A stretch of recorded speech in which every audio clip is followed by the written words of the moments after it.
Ayn Rand has written a new book. Yes, she's dead, but haven't you heard of ghostwriting? The title of this new book capitalizes on the popularity of E.L. James' bestseller 50 Shades of Grey and refers to Rand's practice of dumbing down complex issues into black and white to appeal to her simple-minded followers. The new book is called 0 Shades of Grey. It's being compared to Rand's bestseller ATLAS Shrugged because of the similar plot and the size of the book. It has 2,470 pages and weighs over 8 pounds. Congressman Paul Ryan is making all his staff members read the book, but will deny it when someone mentions that it promotes atheism.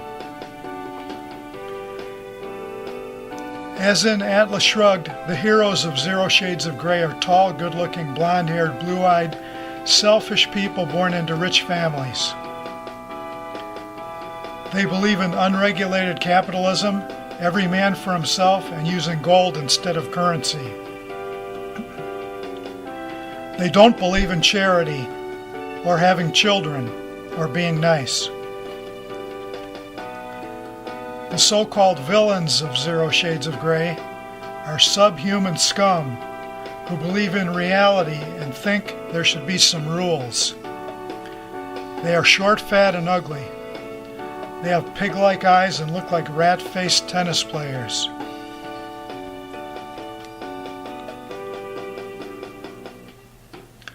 The plot of Ayn Rand's last novel, Atlas Shrugged, revolved around a catchphrase that kept getting repeated throughout the book and is still popular among dumb people. Who is John Galt? 0 Shades of Grey continues that tradition with a new phrase. Who took Ron Paul? It's catchy, like the Ebola virus.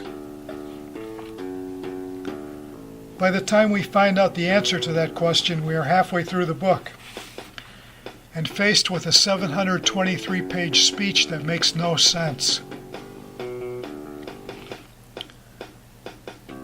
To make a long story short, all of America's tall, trim, blonde-haired, blue-eyed, good-looking, selfish, laissez-faire capitalists born to rich parents move next door to Clive and Bundy's Nevada ranch, where they start their own country, which they call Paul's Paradise.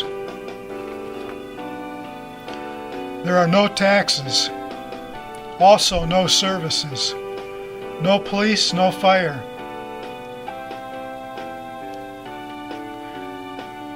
No food and drug inspectors, no trash pickups, no mail delivery, no schools, no children, no military, no weather bureau, no storm warnings.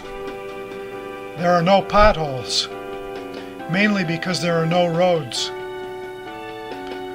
All transactions involve gold, which can get tricky when buying a cup of coffee. Making change is a bitch. But life in Paul's Paradise is good. What could go wrong when everyone is selfish and doesn't believe in rules?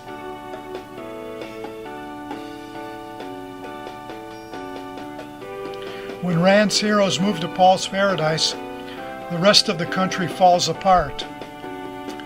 That's because the heroes are indispensable. The villains beg them to return. They finally get them to come back by promising that everyone will become a selfish, good-looking, unregulated capitalist with rich parents.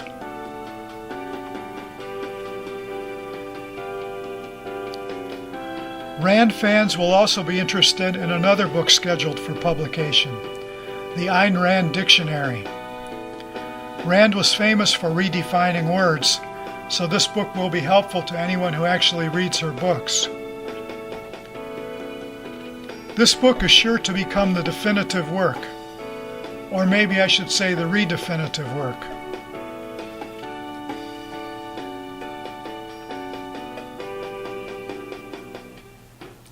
All of Rand's original definitions are here, including but not limited to those for altruism, cannibal, capitalist, civilized, compromise, evil, force, freedom, good, justice, liberty, love, money, morality, obligation, owner, property, rational, reality, reason, rights, sacrifice, selfish, and truth.